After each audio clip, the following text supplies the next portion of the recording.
Hi guys, welcome back to success academies YouTube channel. നമ്മളിന്ന് discuss ചെയ്യാൻ പോകുന്നത്, നമുക്കറിയാം കോൺസ്റ്റബിൾ ജി ഡിയുടെ എക്സാം വരുന്നുണ്ട്.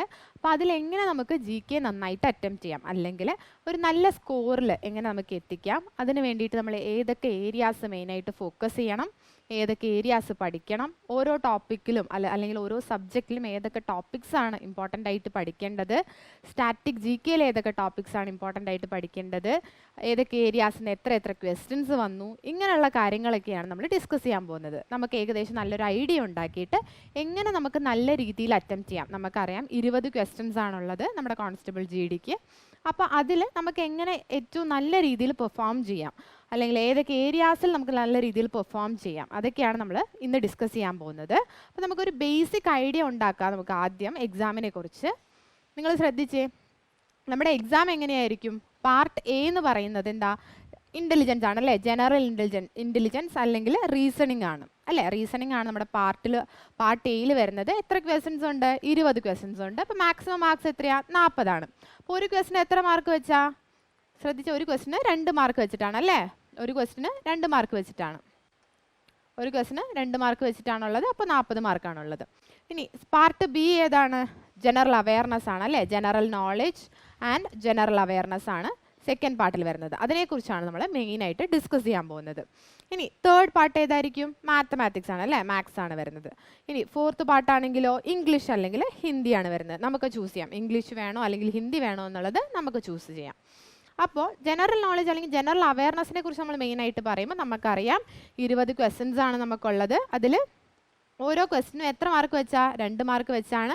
ഇത് നമുക്ക് നെഗറ്റീവ് വന്നു എന്ന് വിചാരിക്കാം. നെഗറ്റീവ് വന്നാൽ എത്ര മാർക്ക് പോവും? 0.25 പോവും അല്ലേ. 0.25 മാർക്സ് ആണ് ഒരു നെഗറ്റീവിന് പോകുന്നത്.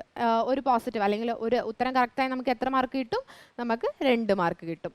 അപ്പോൾ മാക്സിമം നെഗറ്റീവ് കുറച്ചിട്ട് നമ്മൾ, അല്ലെങ്കിൽ മാക്സിമം തെറ്റുത്തരങ്ങൾ മാക്സിമം നമ്മൾ മാർക്ക് ചെയ്യാതെ മാക്സിമം പോസിറ്റീവായിട്ട് അല്ലെങ്കിൽ മാക്സിമം മാർക്സ് അറ്റൈൻ ചെയ്യാനാണ് നമ്മൾ നോക്കേണ്ടത്. നമുക്ക് എത്ര സമയമാണ് കിട്ടുന്നത്? 60 മിനിറ്റ്സ് ആണ് കിട്ടുന്നത് അല്ലേ. നമുക്ക് 60 മിനിറ്റ്സ് സമയമാണ് കിട്ടുന്നത് ഇതെല്ലാം കൂടെ അറ്റൻഡ് ചെയ്യാം. നമുക്ക് ജി കെക്ക് മാക്സിമം എത്ര സമയത്തിനുള്ള അറ്റൻഡ് ചെയ്യാം? മാക്സിമം നമുക്ക് ശരിക്കും പറയുകയാണെങ്കിൽ മാക്സിമം നമുക്ക് 5 മിനിറ്റ്സ് ടു 10 മിനിറ്റ്സ് കൊണ്ട് അറ്റൻഡ് ചെയ്യാം. 5 to 8 മിനിറ്റ്സ് ഒക്കെയാണ് മാക്സിമം ടൈമിങ്. ശരിക്കും നമുക്ക് 5 മിനിറ്റ് കൊണ്ട് ആൻസർ ചെയ്യാം. കാരണം നമുക്ക് ക്വസ്റ്റ്യൻ കണ്ടാൽ നമുക്കറിയാം എന്ത്, നമുക്കറിയുന്നതാണോ അല്ലയോ എന്ന് അല്ലേ. ഒരുപാട് സമയം നമുക്ക് മാത്സ് പോലെയോ റീസണിങ് പോലെയോ ഒക്കെ നമുക്ക് ഒരുപാട് സമയം ചെലവഴിക്കേണ്ട ഒരു സബ്ജക്റ്റ് അല്ല എന്ത്, ജി കെ.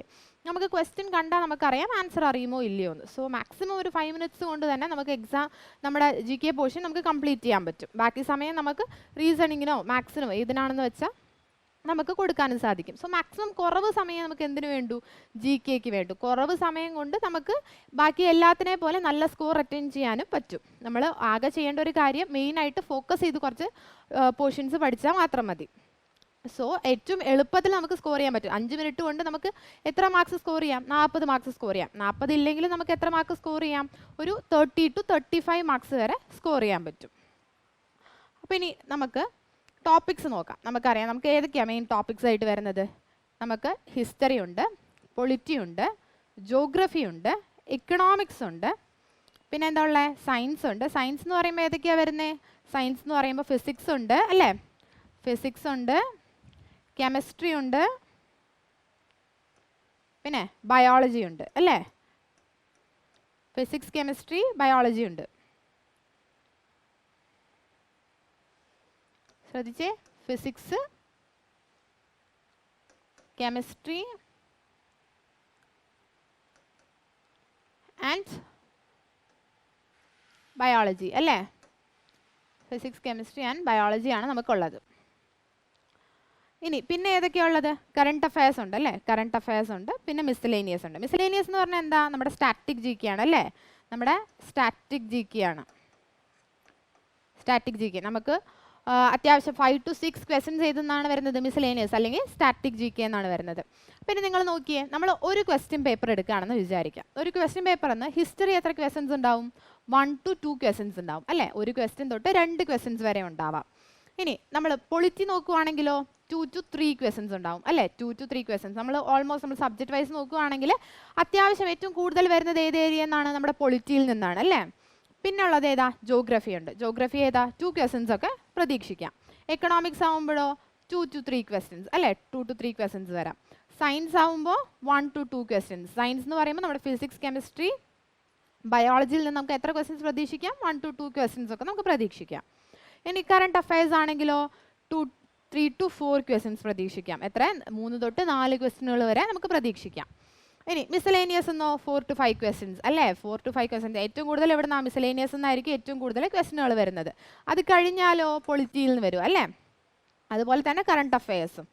അപ്പോൾ നമ്മൾ സബ്ജക്റ്റ് വൈസ് ഏറ്റവും കൂടുതൽ ഫോക്കസ് ചെയ്ത് പഠിക്കേണ്ടത് ഏതാണെന്ന് നമുക്കിപ്പം എന്ത് മനസ്സിലാവും? പൊളിറ്റിയാണ് അല്ലേ. പൊളിറ്റിയാണ് നമ്മൾ സബ്ജക്റ്റ് വൈസ് കുറച്ചുകൂടി ഫോക്കസ് ചെയ്ത് പഠിക്കേണ്ടത്. എളുപ്പത്തിൽ നമുക്ക് പഠിച്ചു തീർക്കാനും പറ്റും അല്ലേ. പൊളിറ്റി നമുക്ക് എളുപ്പത്തിൽ പഠിച്ചു തീർക്കാനും പറ്റും. പിന്നെ കറണ്ട് അഫയേഴ്സ്. കറണ്ട് അഫയേഴ്സിൻ്റെ കാര്യം നമുക്ക് എങ്ങനെയാ? ഒരു 1 ഇയർ വരെയുള്ള കറണ്ട് അഫയേഴ്സ് ഒക്കെ ചോദിക്കാം അല്ലേ. മെയിനായിട്ട് മാക്സിമം നമുക്ക് പഠിക്കാൻ പറ്റുന്നത് ഒരു 6 months ഒക്കെ നന്നായി പഠിച്ച് ഒരു 1 ഇയർ ഏകദേശം കവർ ചെയ്ത് വിടാൻ നമുക്ക് പറ്റും. പിന്നെ ഉള്ളത് ഏതാ? Miscellaneous. Static G K. Static G K എങ്ങനെയാണെന്ന് പറഞ്ഞു കഴിഞ്ഞാൽ ഏകദേശം നമുക്ക് കുറച്ച് ഇമ്പോർട്ടൻ്റ് ആയിട്ടുള്ള ടോപ്പിക്സ് ഉണ്ട്, നമുക്ക് പറയാം. ആ ടോപ്പിക്സ് ഒക്കെ നല്ല രീതിയിൽ എന്ത് ചെയ്താൽ മതി? കവർ ചെയ്താൽ മതി. ഇനി നമ്മുടെ സബ്ജക്റ്റ് വൈസ് ക്വസ്റ്റ്യൻസ് നോക്കിയേ. SSC GD 2023 ഓരോ സബ്ജക്റ്റിൽ നിന്നും എത്ര ക്വസ്റ്റ്യൻസ് ആണ് ചോദിച്ചതെന്നാണ് നമ്മൾ നോക്കുന്നത്. നോക്കിയേ, നമ്മുടെ ഹിസ്റ്ററിയിൽ നിന്ന് എത്രയാ? 135 ചോദിച്ചിട്ടുണ്ട് അല്ലേ. 135 ചോദിച്ചിട്ടുണ്ട്. പൊളിറ്റിയിൽ നിന്ന് എത്രയാ? 191. നമ്മൾ പറഞ്ഞു പൊളിറ്റി അത്യാവശ്യം നല്ല രീതിയിൽ ചോദിക്കുന്നെന്ന് പറഞ്ഞു. 191 ചോദിച്ചിട്ടുണ്ട്. പിന്നെ വരുന്നത് ജോഗ്രഫി 138 ചോദിച്ചിട്ടുണ്ട്. എക്കണോമിക്സ് ആണെങ്കിലോ 198 ചോദിച്ചിട്ടുണ്ട്. സയൻസിൽ നിന്ന് 149. And current അഫയേഴ്സിൽ നിന്നാണെങ്കിലോ 173. മിസലേനിയസിൽ നിന്ന് 214 അല്ലേ. അപ്പോൾ നമുക്കറിയാം മിസലേനിയസിൽ നിന്നാണ് എന്ത് ചോദിച്ചിരിക്കുന്നത്? മാക്സിമം നമ്പർ ഓഫ് ക്വസ്റ്റ്യൻസ് ചോദിച്ചിരിക്കുന്നത്. അതേപോലെ പിന്നെ ഇതിലുണ്ട് എക്കണോമിക്സിലുണ്ട്, പിന്നെ ഇതിലുള്ള പൊളിറ്റിയിലുണ്ട് അല്ലേ. അപ്പോൾ നമ്മൾ ഈ ഏരിയസൊക്കെയാണ് കൂടുതൽ ഫോക്കസ് ചെയ്ത് പഠിക്കേണ്ടത്. എക്കണോമിക്സ് ഇമ്പോർട്ടൻ്റ് ആണ്, പിന്നെ സ്റ്റാറ്റിക് ജി കെ വളരെ ഇമ്പോർട്ടൻ്റ് ആണ്, അതുപോലെ തന്നെ പൊളിറ്റിയും വളരെ ഇമ്പോർട്ടൻ്റ് ആണ്. അപ്പോൾ നിങ്ങൾക്ക് കറണ്ട് അഫയേഴ്സും ഇമ്പോർട്ടൻ്റ് ആണ്. അപ്പോൾ നോക്കുമ്പോൾ നമുക്ക് എല്ലാം ഇമ്പോർട്ടൻ്റ് ആയിരിക്കും അല്ലേ. നമുക്ക് ഇനി മുന്നിൽ എത്ര മാസമുണ്ട്? ഏകദേശം 1 മാസത്തോളമാണ് നമുക്കുള്ളത് അല്ലേ. 1 month ഒക്കെയാണ് ഇനിയുള്ളത്. അപ്പോൾ നമ്മൾ എങ്ങനെ അതിനെ ഡിവൈഡ് ചെയ്ത് എങ്ങനെ പഠിക്കൂ എന്ന് നോക്കുകയാണെങ്കിൽ ഓരോ സബ്ജക്ട്സിലും നമുക്ക് ഇമ്പോർട്ടൻ്റ് ആയിട്ടുള്ള ടോപ്പിക്സ് നോക്കാം. ആ ടോപ്പിക്സ് നമുക്ക് നന്നായിട്ട് കവർ ചെയ്യാം. ബാക്കിയുള്ളത് നമുക്ക് പ്രീവിയസ് ഇയറും അതുപോലെ തന്നെ നല്ല രീതിയിൽ കവർ ചെയ്യാൻ പറ്റും. അതിലൂടെ തന്നെ നമുക്കൊരു മാക്സിമം മാർക്സ് അറ്റൈൻ ചെയ്യാൻ പറ്റുന്നതായിരിക്കും. അപ്പോൾ നമ്മൾ ഈ ഒരു ഇതിൽ നോക്കുകയാണെങ്കിൽ നമുക്ക് എന്ത് മനസ്സിലാവും? ഏകദേശം എത്ര ക്വസ്റ്റ്യൻസ് ചോദിച്ചിട്ടുണ്ടെന്ന് മനസ്സിലാവും. അപ്പോൾ അതനുസരിച്ച് ഇപ്പോൾ സയൻസ് ഒക്കെ ആണെങ്കിൽ പ്രീവിയസ് ഇയറും ആ ഇമ്പോർട്ടൻറ്റ് ടോപ്പിക്സും പഠിച്ചാൽ തന്നെ നമുക്കൊരു 1 മാർക്ക് 2 മാർക്ക് കിട്ടാനുള്ള സാധ്യതയുണ്ട്. അതുപോലെ തന്നെ ഓരോ ടോപ്പിക്സും നമ്മൾ എന്ത് ചെയ്താൽ മതി? അത് ഇമ്പോർട്ടൻ്റ് ആയിട്ടുള്ള ടോപ്പിക്സുകൾ കവർ ചെയ്യും, അതുപോലെ തന്നെ പ്രീവിയസ് ഇയർ നോക്കും, അതുപോലെ മോക്ക് ടെസ്റ്റുകൾ ചെയ്താൽ മതി അല്ലേ. അപ്പോൾ തന്നെ നമുക്ക് ജി കെയിൽ നല്ലൊരു മാർക്സ് അറ്റൈൻ ചെയ്യാൻ പറ്റും. മെയിനായിട്ട് നിങ്ങൾ ചെയ്യേണ്ടത് ഇമ്പോർട്ടൻ്റ് ആയിട്ടുള്ള ടോപ്പിക്സ് നോക്കുക. നമ്മളിനി പറയാൻ പോകുന്ന ഇമ്പോർട്ടൻ്റ് ആയിട്ടുള്ള ടോപ്പിക്സ് നോക്കുക, അതുപോലെ തന്നെ മോക്ക് ടെസ്റ്റുകൾ ചെയ്യുക. പിന്നെ നമുക്ക് എന്ത് ചെയ്യാൻ പറ്റും? പ്രീവിയസ് ഇയർ ക്വസ്റ്റ്യൻസ് നല്ല രീതിയിൽ നോക്കുക. അപ്പോൾ തന്നെ നമുക്ക് എന്ത് കിട്ടും? നല്ലൊരു ഐഡിയ കിട്ടും. അതുപോലെ തന്നെ കുറേ ഏരിയ നമ്മൾ കവർ ചെയ്തിട്ടും വരും. അപ്പോൾ മെയിനായിട്ട് മോക്ക് ടെസ്റ്റുകൾ വളരെയധികം ഇമ്പോർട്ടൻ്റ് ആണ്. നമുക്കറിയാം നമ്മൾ എത്ര പഠിച്ചാലും ആ ഏരിയയിൽ പോകുമ്പോൾ നമ്മൾ ആ ഒരു അറ്റ്മോസ്ഫിയറുമായിട്ട് മിങ്കിൾ ആവണമെങ്കിൽ, അല്ലെങ്കിൽ ആ ഒരു ടൈം ഒക്കെ നമുക്ക് മനസ്സിലാവണം എന്നുണ്ടെങ്കിൽ നമ്മൾ മോക്ക് ടെസ്റ്റുകൾ നല്ല രീതിയിൽ ചെയ്യണം. എത്ര പഠിക്കുന്നോ അതേ രീതിയിൽ ഇമ്പോർട്ടൻസ് എന്തിനും കൊടുക്കണം? മോക്ക് ടെസ്റ്റുകൾക്കും കൊടുക്കണം അല്ലേ. എന്നാൽ മാത്രമേ നമുക്ക് എന്ത് ചെയ്യാൻ പറ്റുള്ളൂ? നല്ല രീതിയിൽ പെർഫോം ചെയ്യാൻ പറ്റുള്ളൂ. ചില സമയത്ത് ആ ഒരു പ്രഷർ വരുന്ന സമയത്ത് നമുക്ക് നല്ലൊരു രീതിയിൽ പെർഫോം ചെയ്യാൻ പറ്റില്ല എന്നുള്ളൊരു അവസ്ഥ വരും. അപ്പോൾ അതൊക്കെ നമുക്ക് നല്ല രീതിയിൽ മെച്ചപ്പെടാൻ വേണ്ടിയിട്ട് ചെയ്യേണ്ട ഒരു കാര്യമാണ്. നല്ല രീതിയിൽ മോക്കുകൾ ചെയ്യുക. ഇനി നോക്കുക, 1 മാസമൊക്കെ ഉള്ളൂ, ഒരു 1 തൊട്ട് 2 മോക്കുകളൊക്കെ നമുക്ക് ചെയ്യാൻ പറ്റും അല്ലേ. ഡെയിലി മിനിമം നമ്മൾ 1 മോക്കെങ്കിലും ഒരു ദിവസം ചെയ്തിരിക്കണം. അപ്പോൾ തന്നെ നമുക്ക് നല്ലൊരു ഇമ്പ്രൂവ്മെൻറ്റ് കാണും. ഇനി നമുക്ക് എന്ത് ചെയ്യാം? ഇമ്പോർട്ടൻ്റ് ആയിട്ടുള്ള ടോപ്പിക്സ് നോക്കാം. നമ്മൾ ആദ്യം നോക്കുന്ന ഏതാ? സ്റ്റാറ്റിക് ജി കെ ആണ്. സ്റ്റാറ്റിക് ജി കെയിൽ ഏതൊക്കെയാണ് ഇമ്പോർട്ടൻസ് നോക്കിയേ? ക്ലാസിക്കൽ ഡാൻസസ് ഏതൊക്കെയാണ്? നമ്മുടെ ഭരതനാട്യം, മോഹിനിയാട്ടം, അങ്ങനെയുള്ള കാര്യങ്ങളൊക്കെയാണ് ക്ലാസിക്കൽ ഡാൻസസ്. ഇനി ഫോക്ക് ഡാൻസ് അല്ലേ. ഫോക്ക് ഡാൻസ് നല്ല രീതിയിൽ ചോദിക്കാറുണ്ട്. അതുപോലെ തന്നെ ഇമ്പോർട്ടൻ്റ് ആണ് എന്ത്? ട്രൈബൽ ഡാൻസുകളും അല്ലേ. ഇത് വളരെയധികം ഇമ്പോർട്ടൻ്റ് ആണ്. Classical dance, folk dance, tribal dance, ഇതൊക്കെ വളരെയധികം ഒരുപാട് ക്വസ്റ്റ്യൻ പേപ്പറിൽ നമ്മൾ കണ്ട് ശീലിച്ചിട്ടുള്ളതുമായിരിക്കും. മോക്ക് ടെസ്റ്റുകൾ ചെയ്യുമ്പോഴും നമുക്ക് കാണാൻ പറ്റുമായിരിക്കും. അതേപോലെ ഇമ്പോർട്ടൻ്റ് ആണ് എന്ത്? ഡാൻസ് ആൻഡ് റിലേറ്റഡ് ഡാൻസേഴ്സ് അല്ലേ. ഓരോ ഡാൻസുകളും അതുമായി റിലേറ്റഡ് ആയ ഡാൻസേഴ്സിനും ഒരുപാട് തവണ ചോദിച്ചിട്ടുണ്ട് അല്ലേ. അവർക്ക് പത്മശ്രീ കിട്ടിയ വർഷം അങ്ങനെയുള്ളതൊക്കെ ചോദിക്കാറുണ്ട്. സോ ഡാൻസ് ആൻഡ് റിലേറ്റഡ് ഡാൻസേഴ്സും ഇമ്പോർട്ടൻ്റ് ആണ്. പിന്നെ വരുന്നതാണ് നമ്മുടെ ഫെസ്റ്റിവൽസ് അല്ലേ, ഓരോ സ്ഥലങ്ങളിലും നടക്കുന്ന ഫെസ്റ്റിവൽസ്. ഒരു എക്സാമ്പിൾ പറയുകയാണെങ്കിൽ നാഗാലാൻഡിൻ്റെ ഹോൺബിൽ ഫെസ്റ്റിവലൊക്കെ വളരെയധികം ഫേമസ് ആണ് അല്ലേ, 10 days നടക്കുന്ന ഫെസ്റ്റിവൽ. നമ്മുടെ ഫെസ്റ്റിവൽസും ചോദിക്കാറില്ലേ ഇടയ്ക്ക്, നമ്മുടെ വിഷു ചോദിക്കാറുണ്ട്, ഓണം ചോദിക്കാറുണ്ട്. സോ അങ്ങനെ ഓരോ സ്റ്റേറ്റ്സിലും നടക്കുന്ന ഫെസ്റ്റിവൽസ് വളരെയധികം ഇമ്പോർട്ടൻ്റ് ആണ്. പിന്നെ വരുന്നത് musical instruments and related musicians അല്ലേ, ഓരോ മ്യൂസിക്കൽ ഇൻസ്ട്രുമെൻറ്റ്സും അതുമായി റിലേറ്റഡ് ആയിട്ടുള്ള മ്യൂസീഷ്യൻസും അതും എന്താണ്, ഇമ്പോർട്ടൻ്റ് ആണ്. പിന്നെ സെൻസസിൻ്റെ ഒരു ക്വസ്റ്റ്യൻ നമുക്ക് എന്തായാലും പ്രതീക്ഷിക്കാം അല്ലേ. ഇപ്പോൾ നിലവിൽ സെൻസസ് വരാത്തതുകൊണ്ട് തന്നെ 2011 സെൻസസ് വളരെയധികം ഇമ്പോർട്ടൻ്റ് ആണ്. ഒരു ക്വസ്റ്റ്യൻ നമുക്ക് എന്തായാലും പ്രതീക്ഷിക്കാനും പറ്റുന്നതാണ്. ഇനി ബുക്സ് ആൻഡ് ഓതേഴ്സിൻ്റെ ക്വസ്റ്റ്യൻസും ഇമ്പോർട്ടൻ്റ് ആണ്. ഓരോ ബുക്സ് ഇമ്പോർട്ടൻ്റ് ആയിട്ടുള്ള ബുക്സും അത് എഴുതിയ ആളുകളും ഇമ്പോർട്ടൻ്റ് ആണ്. പിന്നെ ടെമ്പിൾസ് അല്ലേ, ടെമ്പിൾസ് ഇമ്പോർട്ടൻ്റ് ആണ്. ഓരോ സ്റ്റേറ്റിലും ഇമ്പോർട്ടൻ്റ് ആയിട്ടുള്ള ടെമ്പിൾസ് ചോദിക്കാറുണ്ട് അല്ലേ, നമ്മുടെ ശബരിമലയൊക്കെ ചോദിക്കാറില്ലേ, അതുപോലെ ഓരോ സ്റ്റേറ്റ്സിനും ഇമ്പോർട്ടൻ്റ് ആയിട്ടുള്ള ഓരോ ടെമ്പിൾസും ഉണ്ടാവും. അപ്പോൾ അതിനെക്കുറിച്ചൊക്കെ ചോദിക്കാറുണ്ട്. ഒരു ടെമ്പിളല്ല, ഒന്നിൽ കൂടുതൽ ടെമ്പിൾസ് ഉണ്ടാവാറുണ്ട്. പിന്നെ സ്പോർട്സിൽ എന്തൊക്കെയാണ് വരിക, സ്പോർട്സിൻ്റെ ഓരോ കപ്പുകളും അല്ലേ, ഇപ്പോൾ രഞ്ജി ട്രോഫിയൊക്കെ പോലെ ഓരോ ട്രോഫീസ് ചോദിക്കാറുണ്ട്. സ്പോർട്സിൻ്റെ ടെർമിനോളജീസ് ചോദിക്കാറുണ്ട്. അതുപോലെ സ്പോർട്സുമായി റിലേറ്റഡ് ആയ ആളുകളുടെ ചോദിക്കാറുണ്ട്. സോ സ്പോർട്സ് എന്താണ്, വളരെയധികം ഇമ്പോർട്ടൻ്റ് ആണ്, ഉറപ്പായിട്ടും ചോദിക്കാൻ സാധ്യതയുള്ള ഒരു ഏരിയ ആണ് സ്പോർട്സ്. പിന്നെ മിലിറ്ററി എക്സസൈസസ് അല്ലേ, മിലിറ്ററി എക്സസൈസ് എങ്ങനെയാണ് ചോദിക്കുക, റീസെൻ്റ്ലി നടന്ന മിലിറ്ററി എക്സസൈസുമായി റിലേറ്റഡ് ആയിട്ടാണ് അധികവും ചോദിക്കാറ്. പക്ഷെ അത് മാത്രമല്ല, നമ്മൾ സ്റ്റാറ്റിക് എന്ന രീതിയിൽ എല്ലാ മിലിറ്ററി എക്സസൈസസും പഠിച്ചു പോകണം. ഇന്ത്യയുമായി റിലേറ്റഡ് ആയിട്ടുള്ള എല്ലാ മിലിറ്ററി എക്സസൈസസും നമ്മൾ പഠിച്ചിട്ടുണ്ടാവണം. പിന്നെ വരുന്നത് അവാർഡ്സ് അല്ലേ, അവാർഡ്സ് ഇമ്പോർട്ടൻ്റ് ആണ്. നമ്മുടെ പത്മശ്രീ, പത്മഭൂഷൺ, അതുപോലെ തന്നെ ഭാരത് രത്ന, അത് ആ അവാർഡ്സ് മാത്രമാണോ, അല്ല, ബാക്കിയുള്ള എല്ലാ അവാർഡ്സും ഇമ്പോർട്ടൻ്റ് ആണ്. ഒരുപാട് ഏരിയാസിൽ നിന്ന് നമുക്ക് ക്വസ്റ്റ്യൻ വരുന്നതാണ് എന്ത്, അവാർഡ്സ്. പിന്നെ മേജർ സൈറ്റ്സ്, യുനെസ്കോൻ്റെ സൈറ്റ്സ് അല്ലെങ്കിൽ പുതിയതായിട്ടുള്ള എന്തെങ്കിലും മേജർ ആയിട്ടുള്ള സൈറ്റ്സ് ഒക്കെ വരുമ്പോൾ അതും ഇമ്പോർട്ടൻ്റ് ആണ്. കുറേയൊക്കെ കറണ്ട് അഫെയർസിൽ വരും. ബാക്കി യുനെസ്കോൻ്റെ സൈറ്റ്സ്, യുനെസ്കോൻ്റെ കൾച്ചറൽ ഹെറിറ്റേജ് സൈറ്റ്സ്, അതൊക്കെ വളരെയധികം ഇമ്പോർട്ടൻ്റ് ആണ്. ഇപ്പോൾ സ്റ്റാറ്റിക് GKയിൽ ഇത് മാത്രമേ ഉള്ളൂ എന്ന് ചോദിച്ചാൽ ഇത് മാത്രമല്ല, പക്ഷേ ഏറ്റവും കൂടുതൽ ഇമ്പോർട്ടൻ്റ് ആയിട്ടുള്ള ഒരു ഏരിയ ആണ് ഇത്രയും. നിങ്ങൾ മിനിമം ഇതെങ്കിലും പഠിച്ചിട്ട് പോകണം. ഓക്കെ, മിനിമം നിങ്ങൾ ഒട്ടും സമയമില്ലാത്ത ആളുകളാണെങ്കിൽ മിനിമം പഠിച്ചിട്ട് പോകേണ്ട ഏരിയാസാണിത്. ഇത് മാത്രം പഠിച്ചാൽ പോരാ, ഇനിയുമുണ്ട് സ്റ്റാറ്റിക്കിലെ ടോപ്പിക്സ്, അതും കവർ ചെയ്യണം. പക്ഷേ ഇമ്പോർട്ടൻ്റ് ആയിട്ട് വരുന്ന ഏരിയാസാണ് ഇത് ഇത്രയും നമ്മൾ പറഞ്ഞത്. ഇനി നമ്മുടെ അടുത്ത സബ്ജക്റ്റ് ആണ് എക്കണോമിക്സ്. എക്കണോമിക്സിൽ ഏതാ, sectors of economy. Sectors of economy എന്ന് പറഞ്ഞാൽ എന്താ, നമ്മുടെ primary sector, secondary sector, tertiary sector അല്ലേ, അങ്ങനെയുള്ളതാണ് sectors of economy. Primary sector ഏതാണ്, അഗ്രികൾച്ചർ. സോ അങ്ങനെയുള്ള കാര്യങ്ങൾ, അഗ്രികൾച്ചർ, മൈനിങ്, നാച്ചുറൽ റിസോഴ്സസുമായിട്ട് ബന്ധപ്പെട്ട കാര്യങ്ങൾ അല്ലേ, ഫിഷറീസ്, അങ്ങനെയുള്ളതൊക്കെയാണ് എന്ത്, സെക്ടേഴ്സ് ഓഫ് എക്കണോമിയിൽ വരുന്നത്. ഇനി നാഷണൽ ഇൻകം അല്ലേ, നമ്മുടെ GDP, GNP അങ്ങനെയുള്ള കാര്യങ്ങളൊക്കെയാണ് എന്ത്, നാഷണൽ ഇൻകത്തിൽ വരുന്നത്. പിന്നെ നമ്മുടെ ബാങ്കിങ് അല്ലേ, ബാങ്കിങ് ഇമ്പോർട്ടൻ്റ് ആണ്. 5 year പ്ലാൻസ് അല്ലേ, നമ്മുടെ ഓരോ 5 year പ്ലാൻസും 1950 പ്ലാനിംഗ് കമ്മീഷൻ വന്നത് തൊട്ടുള്ള എല്ലാ 5 year പ്ലാൻസും, ആദ്യത്തെ 5 year പ്ലാൻ എപ്പോഴാണ്, 1951 അല്ലേ, 51 തൊട്ട് 56 വരെ ആയിരുന്നു. സോ അങ്ങനെയുള്ള ഓരോ 5 year പ്ലാൻസും വരും. പിന്നെ നമ്മുടെ ബഡ്ജറ്റ് അല്ലേ, റീസെൻ്റ്ലി നമ്മുടെ ബഡ്ജറ്റ്, നമ്മുടെ ഫിനാൻസ് മിനിസ്റ്ററായ നിർമ്മല സീതാരാമൻ അവതരിപ്പിച്ച ബഡ്ജറ്റ്. പിന്നെ ഏതാ വരുന്നത്, ഗവൺമെൻറ് സ്കീംസ് അല്ലേ, ഓരോ പുതിയ ഗവൺമെൻറ് സ്കീംസ്. പുതിയത് മാത്രമാണോ ചോദിക്കാറ്, അല്ല, പഴയതും ചോദിക്കാറുണ്ട്. ഏത് വർഷം തുടങ്ങി എന്നുള്ള രീതിയിൽ നമുക്ക് ഗവൺമെൻറ് സ്കീംസ് ചോദിക്കാറുണ്ട്. സോ അതും വളരെയധികം ഇമ്പോർട്ടൻ്റ് ആണ്. നമുക്കറിയാം എക്കണോമിക്സിൽ നിന്ന് അത്യാവശ്യം നല്ല രീതിയിൽ ക്വസ്റ്റ്യൻസ് വരുന്നുണ്ട് അല്ലേ. അപ്പോൾ ഇത് മാത്രമാണോ എക്കണോമിക്സ് പഠിക്കേണ്ടത്, അല്ല, പക്ഷേ വളരെ ഇമ്പോർട്ടൻ്റ് ആയിട്ട് പഠിക്കേണ്ട കാര്യങ്ങളാണ് എന്ത്, നമ്മൾ ഇത്രയും പറഞ്ഞത്. ഇനി വരുന്നത് ഹിസ്റ്ററി ആണ്. ഹിസ്റ്ററി നമ്മൾ നോക്കുകയാണെങ്കിൽ എല്ലാം ഇമ്പോർട്ടൻ്റ് ആണ് അല്ലേ. നമ്മളിപ്പോൾ എല്ലാം എഴുതിയിട്ടുണ്ട്, ഏൻഷ്യൻ്റ് എഴുതിയിട്ടുണ്ട്, മിഡീവൽ എഴുതിയിട്ടുണ്ട്, മോഡേൺ എഴുതിയിട്ടുണ്ട്. ഇത് മൂന്നും എന്താണ്, വളരെയധികം ഇമ്പോർട്ടൻ്റ് ആണ്. മൂന്നിനും തുല്യമായ വെയിറ്റേജ് ആണ്. എവിടെ നിന്ന് വേണമെങ്കിലും ചോദ്യങ്ങൾ വരാം. പൊതുവെ വേൾഡ് ഹിസ്റ്ററിയിൽ നിന്ന് കുറവാണ് ചോദ്യങ്ങൾ, പക്ഷെ നമ്മുടെ ഇന്ത്യൻ ഹിസ്റ്ററി അല്ലെങ്കിൽ നമ്മുടെ ancient history, medieval history, modern ഹിസ്റ്ററിയിൽ നിന്ന് നല്ല രീതിയിൽ ചോദ്യങ്ങൾ വരാറുണ്ട്. മൂന്നിനും എന്താണ്, ഒരേ വെയിറ്റേജ് ആണ്, ഒരേപോലെ നമ്മൾ പഠിച്ചിട്ടുണ്ടാവണം. അപ്പോൾ ഹിസ്റ്ററിയിൽ താരതമ്യേന ടോപ്പിക്കുകൾ കുറവാണെങ്കിലും നമുക്ക് നല്ല രീതിയിൽ പഠിക്കാനുള്ള ഏരിയാസ് ഉണ്ട് അല്ലേ. നമ്മൾ ഏൻഷ്യൻ്റ് ഹിസ്റ്ററി ആണെങ്കിലും അത്യാവശ്യമുണ്ട്, മിഡീവലും ഉണ്ട്, മോഡേണും ഉണ്ട്. അപ്പോൾ നിങ്ങൾ പഠിക്കുന്നതിൻ്റെ ഒപ്പം തന്നെ എന്ത് നോക്കി പോവുക, പ്രീവിയസ് ഇയർ ക്വസ്റ്റ്യൻസും നോക്കി പോവുക. ഇനി നെക്സ്റ്റ് ഏതാണ്, ജോഗ്രഫിയാണ് അല്ലേ. ജോഗ്രഫിയിൽ ഇമ്പോർട്ടൻ്റ് ആയിട്ടുള്ള ഒരു കാര്യമാണ് എന്ത്, റിവേഴ്സ് ആൻഡ് ഇറ്റ്സ് ട്രിബ്യൂട്ടറീസ് അല്ലേ. റിവേഴ്സും ട്രിബ്യൂട്ടറീസും ഒരുപാട് തവണ ചോദിക്കാറുണ്ട്. പിന്നെ ഏതാണ്, ഡാംസ് അല്ലേ. നമ്മുടെ ഏറ്റവും വലിയ dam, longest dam, largest dam, അങ്ങനെയുള്ള കാര്യങ്ങളൊക്കെ ചോദിക്കാറുണ്ട് അല്ലേ.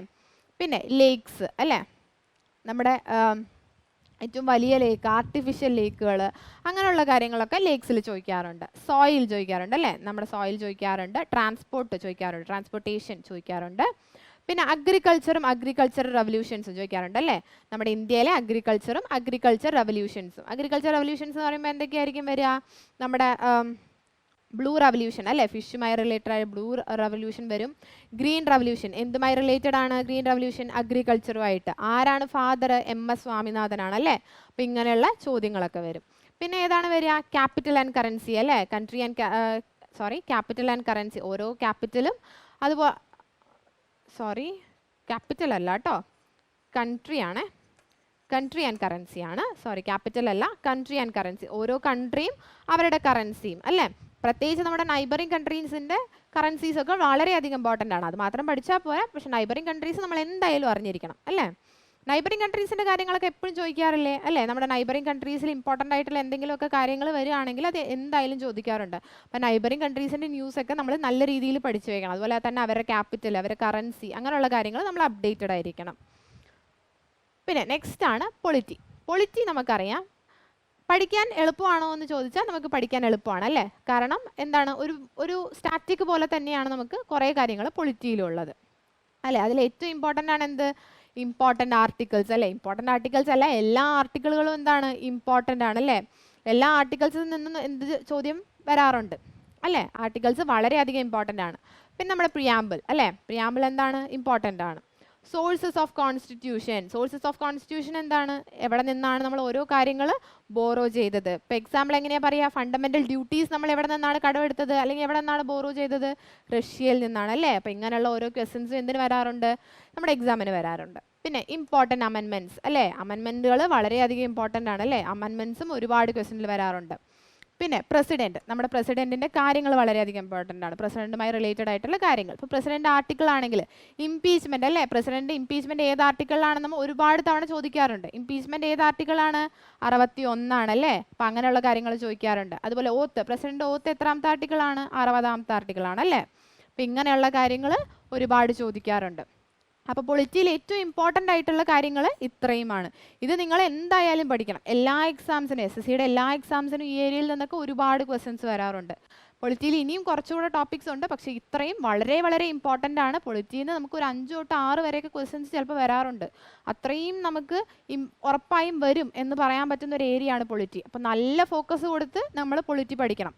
മനസ്സിലായോ? ആർട്ടിക്കിൾസിൽ നിന്നാണെങ്കിലും അമെൻഡ്മെൻറ്റ്സ് ആണെങ്കിലും സോഴ്സസ് ആണെങ്കിലും എല്ലാ ഏരിയാസും ഇമ്പോർട്ടൻ്റ് ആണ്. നല്ല രീതിയിൽ നമുക്ക് സ്കോർ ചെയ്യാൻ പറ്റുന്നതാണ്. നമുക്ക് പഠിച്ചാൽ ഉറപ്പായും സ്കോർ ചെയ്യാൻ പറ്റുന്ന ഒരു ഏരിയ ആണ് പൊളിറ്റി. കാരണം എന്താണ്, ഉറപ്പായും പൊളിറ്റിയിൽ നമുക്ക് ക്വസ്റ്റ്യൻസ് ഉണ്ടാവും. ഇനി നെക്സ്റ്റ് ഫിസിക്സ് ആണ് അല്ലേ. നമ്മൾ സയൻസ് ഏരിയയിലോട്ട് പോവാണ്. ഫിസിക്സ് ആണ് നമ്മുടെ ഫിസിക്സ്, യൂണിറ്റ് ആൻഡ് മെഷർമെൻറ്റ്സ് അല്ലേ. പിന്നെ വർക്ക്, എനർജി, മോഷനിൽ എന്തൊക്കെയാണ് വരുന്നത്? നമ്മുടെ ന്യൂട്ടൻ്റെ ലോസ് ഒക്കെ അതിലാണ് വരുന്നത്. ഇടയ്ക്കിടയ്ക്ക് ചോദ്യങ്ങൾ ഉണ്ടാവാറുണ്ട് അല്ലേ. പിന്നെ പവർ, സൗണ്ട്, അടുത്ത എന്താ നമ്മുടെ ലൈറ്റ് അല്ലേ, ലൈറ്റ് ഇമ്പോർട്ടൻ്റ് ആണ്. പിന്നെന്താ വരുന്നത്? ഗ്രാവിറ്റേഷൻ ഇമ്പോർട്ടൻ്റ് ആണ് അല്ലേ. പിന്നെ ഇൻവെൻഷൻസ്, ഏറ്റവും കൂടുതൽ ഇമ്പോർട്ടൻ്റ് ആയിട്ടുള്ള ടോപ്പിക്കാണ് ഇത്, ഇൻവെൻഷൻസ്. ഓരോ കാര്യങ്ങൾ ഇൻവെൻറ്റ് ചെയ്തത് ആരാണ്? ഒരുപാട് ചോദ്യം വരാറുണ്ടല്ലേ ആ ഏരിയയിൽ നിന്ന് അല്ലേ. ഡൈനാമൈറ്റ് ഇൻവെൻറ്റ് ചെയ്തത് ആരാണ്? അങ്ങനെ ഒരുപാട് ചോദ്യങ്ങൾ വരാറുണ്ട്. സോ ഇൻവെൻഷൻസ് എന്താണ്, വളരെ വളരെ ഇമ്പോർട്ടൻ്റ് ആണ്. ബാക്കി എല്ലാം ഇമ്പോർട്ടൻ്റ് ആണ്, ഒപ്പം തന്നെ ഇൻവെൻഷൻസും വളരെയധികം ഇമ്പോർട്ടൻ്റ് ആണ്. Next chemistry. Comparatively physics, biology, കെമിസ്ട്രിയിൽ നിന്ന് ഏതിനാണ് കുറവ് വെയിറ്റേജ് വരുന്നത്? കെമിസ്ട്രിയിൽ നിന്നാണ് അല്ലേ. കെമിസ്ട്രിയിൽ നിന്ന് ക്വസ്റ്റ്യൻസ് വരാറുണ്ട്, ഇല്ല എന്നല്ല, പക്ഷേ കെമിസ്ട്രിയിൽ നിന്ന് കമ്പാരിറ്റീവ്ലി കുറച്ച് കുറവാണ്.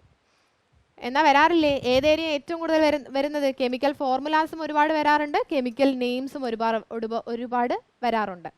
സോ ഇത് രണ്ടും എന്താണ്, വളരെയധികം ഇമ്പോർട്ടൻ്റ് ആണ്. കെമിക്കൽ ഫോർമുലാസും കെമിക്കൽ നെയിംസും എന്താണ്, വളരെയധികം ഇമ്പോർട്ടൻ്റ് ആണ്. പിന്നെ വരുന്നത് പീരിയോഡിക് ടേബിൾ ഇമ്പോർട്ടൻ്റ് ആണ്, ആസിഡ് ആൻഡ് ബേസ് അതും ഇമ്പോർട്ടൻ്റ് ആണ്. നമ്മൾ ആദ്യം കെമിസ്ട്രി പഠിക്കുമ്പോൾ പീരിയോഡിക് ടേബിൾ തൊട്ടാണ് പഠിക്കുക അല്ലേ. പീരിയോഡിക് ടേബിൾ തൊട്ട് പഠിക്കണം. അതുപോലെ തന്നെ നമ്മൾ നല്ല ഇമ്പോർട്ടൻസ് കൊടുത്ത് പഠിക്കേണ്ടതാണ് എന്ത്, കെമിക്കൽ ഫോർമുലാസും കെമിക്കൽ നെയിംസും. ഇനി വരുന്നത് ബയോളജിയാണ്. ബയോളജിയിൽ ഏതൊക്കെയാണ് വരുന്നതെന്ന് നോക്കിയേ. ഡിസീസസ് വരും അല്ലേ, ബയോളജിയിൽ നിന്ന് ഡിസീസസ് വരും. വിറ്റമിൻസ് വരും അല്ലേ. വിറ്റമിൻ B1 ഏതാണ്, B2 ഏതാണ്, അതുമായി റിലേറ്റഡ് ആയിട്ട് വരുന്ന ഡെഫിഷ്യൻസീസ് എന്തൊക്കെയാണ്, അല്ലെങ്കിൽ അസുഖങ്ങൾ എന്തൊക്കെയാണ്, അങ്ങനെയുള്ള ഒരുപാട് കാര്യങ്ങൾ വരാറുണ്ട്. പിന്നെ ക്ലാസിഫിക്കേഷൻ അല്ലേ, നമ്മുടെ അനിമൽ ക്ലാസിഫിക്കേഷൻ, ഫൈലം, കിങ്ഡം അങ്ങനെയുള്ളത്. പിന്നെ അതുപോലെ പ്ലാന്റിൻ്റെ ക്ലാസിഫിക്കേഷൻ അല്ലേ, RH വിറ്റാക്കറിൻ്റെ ക്ലാസിഫിക്കേഷൻ, അങ്ങനെയുള്ള കാര്യങ്ങൾ വരാറുണ്ട്. പിന്നെ എന്താ വരുന്നത്, നെർവസ് സിസ്റ്റം വരാറുണ്ട് അല്ലേ, നെർവസ് സിസ്റ്റം വരാറുണ്ട്, ഡൈജസ്റ്റീവ് സിസ്റ്റം വരാറുണ്ട്, എൻഡോക്രൈൻ സിസ്റ്റം ഓൾസോ വരാറുണ്ട്. പിന്നെ എന്താ വരുന്നത്, ബ്ലഡ് അല്ലേ, ബ്ലഡ് വളരെയധികം ഇമ്പോർട്ടൻ്റ് ആണ്, ബ്ലഡിൽ നിന്ന് ഒരുപാട് ക്വസ്റ്റ്യൻസ് വരാറുണ്ട്. ഇത്രയാണ് എന്ത്, ബയോളജിയിൽ നിന്ന് വരുന്നത് അല്ലേ. അപ്പോൾ നമ്മളിപ്പോൾ ഏകദേശം എല്ലാ ടോപ്പിക്സിൽ നിന്നും ഇമ്പോർട്ടൻ്റ് ആയിട്ടുള്ള എന്തൊക്കെ പറഞ്ഞു, ടോപ്പിക്സ് പറഞ്ഞു. നിങ്ങൾ മെയിനായിട്ട് ഇപ്പോൾ നമുക്ക് ഒരു മാസമേ ഉള്ളൂ, അപ്പോൾ പെട്ടെന്ന് ഈ ടോപ്പിക്സൊക്കെ എന്ത് ചെയ്ത് പോകണം, റിവൈസ് ചെയ്ത് പോകണം. എന്നാൽ മാത്രമേ നമുക്ക് നല്ലൊരു ഐഡിയ ഉണ്ടാക്കാൻ പറ്റൂ. ഒപ്പം തന്നെ നമ്മൾ എന്ത് ചെയ്യണം, മോക്സും ഒരുപാട് ചെയ്തു പോകണം. മോക്സിൽ കൂടെ തന്നെ നമുക്ക് എന്ത് കിട്ടും, ഒരുപാട് ക്വസ്റ്റ്യൻസ് കിട്ടും, അതുമായി റിലേറ്റഡ് ആയിട്ടുള്ള അറിവുകളൊക്കെ കിട്ടും. അതും വളരെയധികം ഇമ്പോർട്ടൻ്റ് ആണ്. പിന്നെ നമ്മൾ പറയാതെ പോയത് ഏതൊക്കെയാണ്, ആർട്ട് ആൻഡ് കൾച്ചർ അല്ലേ, ആർട്ട് ആൻഡ് കൾച്ചറിൽ നിന്ന് അത്യാവശ്യം നല്ല രീതിയിൽ ക്വസ്റ്റ്യൻസ് വരാറുണ്ട്. അപ്പോൾ ഈ വീഡിയോ എല്ലാവർക്കും യൂസ്ഫുൾ ആയി എന്ന് വിചാരിക്കുന്നു. എങ്ങനെ പഠിക്കണം അല്ലെങ്കിൽ ഏതൊക്കെയാണ് ഇമ്പോർട്ടൻറ്റ് ടോപ്പിക്സ് എന്നൊക്കെ മനസ്സിലായി എന്നാണ് ഞാൻ പ്രതീക്ഷിക്കുന്നത്. അപ്പോൾ നമ്മൾ ഈ രീതിയിൽ നല്ല രീതിയിൽ ഈ പറഞ്ഞ ടോപ്പിക്സൊക്കെ നല്ല രീതിയിൽ റിവൈസ് ചെയ്ത് പോയിട്ട് നല്ല രീതിയിൽ മോക്സ് ഒക്കെ ചെയ്യുക, പ്രീവിയസ് ഇയർ ഒക്കെ പഠിക്കുക. അപ്പോൾ തന്നെ നമുക്ക് നല്ലൊരു സ്കോർ കിട്ടും. നമ്മൾ പറഞ്ഞു 20 ആണ് നമ്മുടെ സ്കോർ. അപ്പോൾ അതിൽ തന്നെ നമുക്കൊരു ഡീസൻ്റ് ആയിട്ട് അറ്റംപ്റ്റ്സ് ചെയ്യാൻ പറ്റും. അപ്പോൾ നമ്മൾ നല്ല രീതിയിൽ ഈ ടോപ്പിക്സ് ഒക്കെ റിവൈസ് ചെയ്ത് മോക്സ് ഒക്കെ ചെയ്ത് പോയാൽ തന്നെ നമുക്ക് നല്ലൊരു മാർക്സ് സ്കോർ ചെയ്യാൻ പറ്റും. അപ്പോൾ എല്ലാവരും നന്നായിട്ട് പഠിക്കുക, നന്നായിട്ട് എക്സാം എഴുതുക. All the best and thank you.